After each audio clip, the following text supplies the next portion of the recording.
Hi everybody, welcome back to my channel. Now if you've ever been to Disney World or done any amount of research on a trip to Disney World, you've probably heard of two of the most popular Disney World resorts, the Grand Floridian and the Polynesian. Now trust me, I completely understand that the price of both of these is a little bit outrageous and you absolutely do not need to spend this much money on your hotel to have a fantastic trip to Disney World. In fact, these were both on our list of hopefully maybe someday resorts for a very long time. And really the only reason we were ever able to stay there is because we got a great deal renting DVC points and we were able to stay there for a fraction of the cost of the rack rate on the Disney website. If you're not familiar with that process, I actually did make a whole video about my experience renting DVC points that I can link in the description below if you're interested in checking that out. But anyways, we did stay at both of them. And so I thought it might be fun to just do a little video comparing some of my favorite things, what I liked and didn't like about each of these resorts. Now, trust me, they're both beautiful, they're both gorgeous, you really can't go wrong. But you know, if we're gonna get nitpicky, let's get into it. The first category is the rooms. So we stayed in comparable rooms at both of these resorts. We stayed in a deluxe studio at the Polynesian and a resort studio at the Grand Floridian. And in this category, there is a hands down clear winner, and that is the Grand Floridian.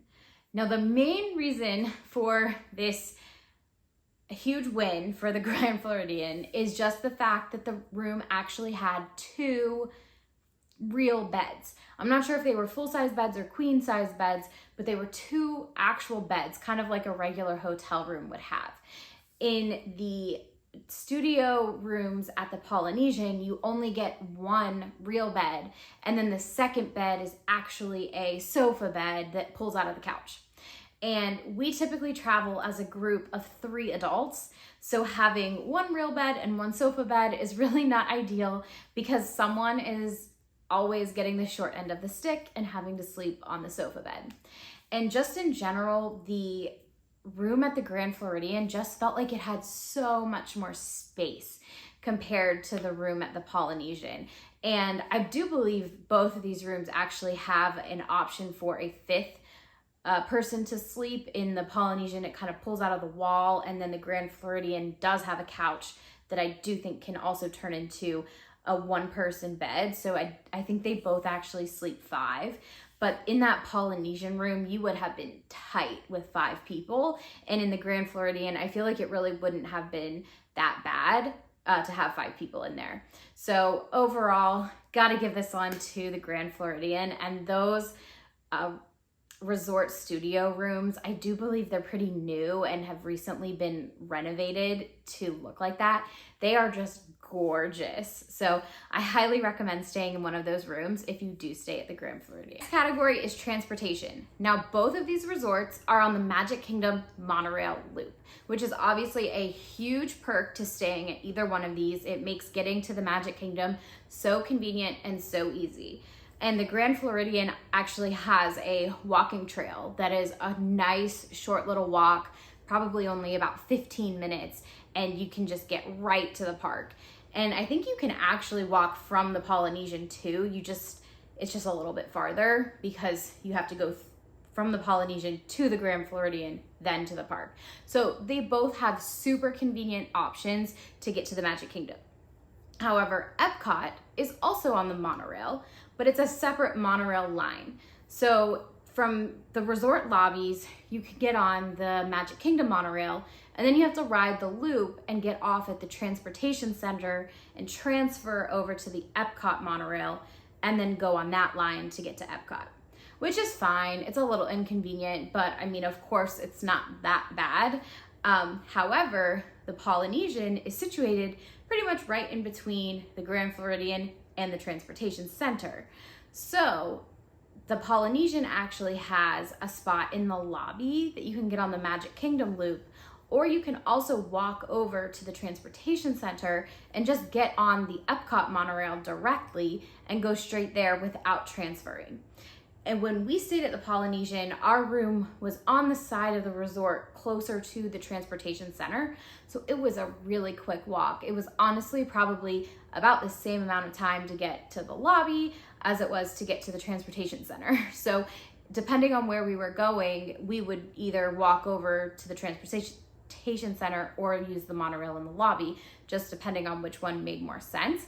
But to me, that's a huge perk and the reason why I'm gonna have to go with the Polynesian Resort. Next up are the pools. Now, if you're anything like us, a pool break in the middle of a park day is an absolute must. And that's honestly one of the biggest perks of staying at either one of these resorts is just how close they are to the parks, especially like a Magic Kingdom or an Epcot, and how convenient it is to just go back to your resort midday and have a break at the pool and hang out before heading back for the evening fireworks or whatever you're going to do. Now, both of these have great pools. All of the deluxe resorts have beautiful pools, and it's one of the best things about those resorts.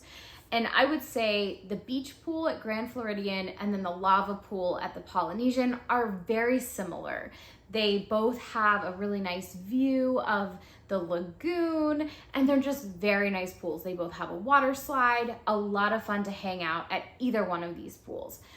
I personally think I prefer the theming of the Polynesian pool just a little bit more. It has all the lava rocks and it's kind of like volcano themed around the water slide.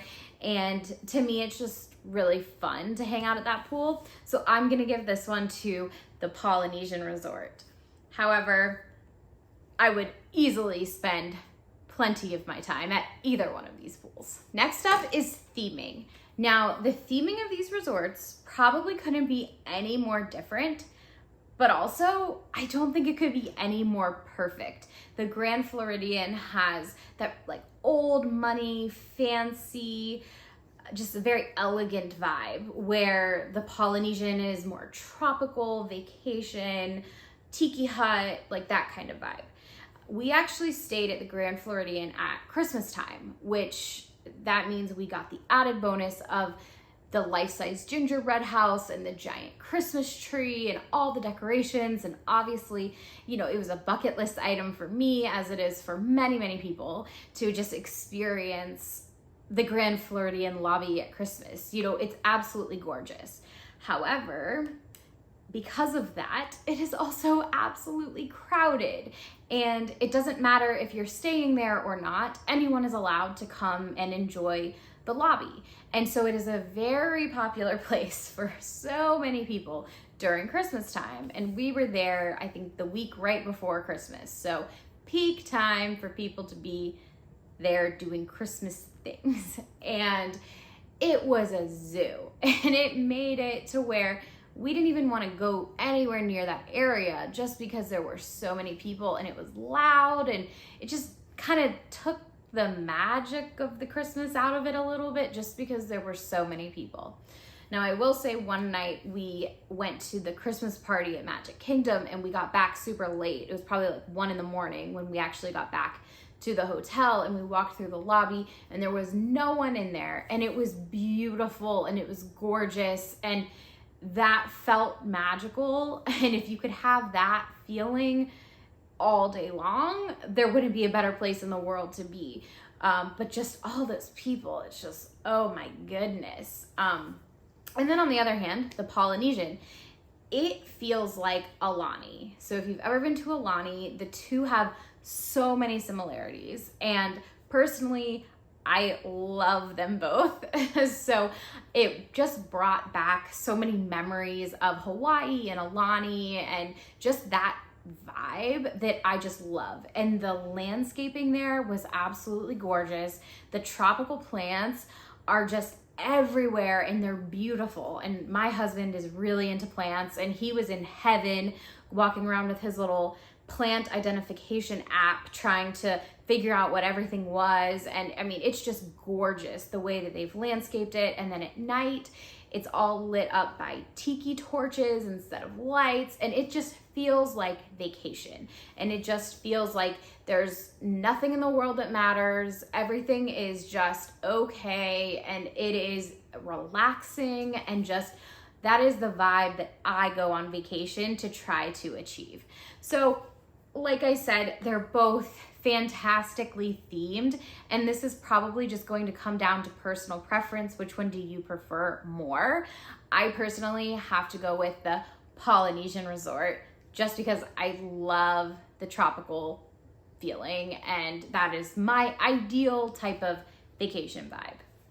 Now, if I had to choose, obviously both of these are very premium, luxurious, deluxe resorts, and I would be grateful for the opportunity to stay at either one of them. So, you know, it's really a non-contest here. They're both great, they both win, but based on my experience, if I had to choose, I would go with the Polynesian resort. And the reason for that is just I love just the overall tropical vibe of the resort, and I also love the option to either board the Magic Kingdom monorail or the Epcot monorail directly and avoid that transfer. Have you ever stayed at either one of these resorts, or are they on your bucket list? Which one do you want to stay at? Let me know in the comments below. And if you like this kind of content, please consider giving this video a thumbs up and subscribing to my channel. It really helps me out. Thanks for watching. I'll see you in the next video. Bye.